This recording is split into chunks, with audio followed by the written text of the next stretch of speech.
Welcome to Samba Samba. Enjoy the video. You begin by confirming a good backup and disabling activation lock.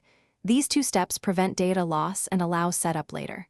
First, back up to iCloud or to your computer. Once done, sign out of your Apple ID in Settings so activation lock is removed.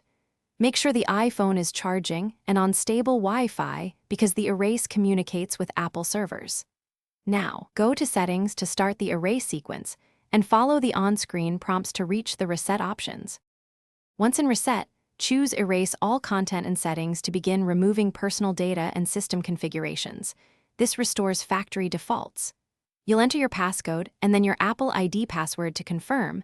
This step authorizes the erase and unlinks the device. The phone will restart, display the Apple logo and a progress bar. Don't interrupt power or network if prompted.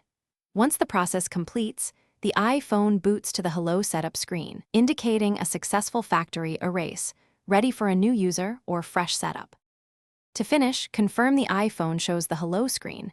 That means it's erased and ready.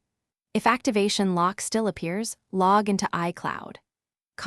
Remove the device from your account and then restart setup. This removes association with your Apple ID. If the erase fails or the device is unresponsive, put it into recovery mode and restore using a Mac or PC.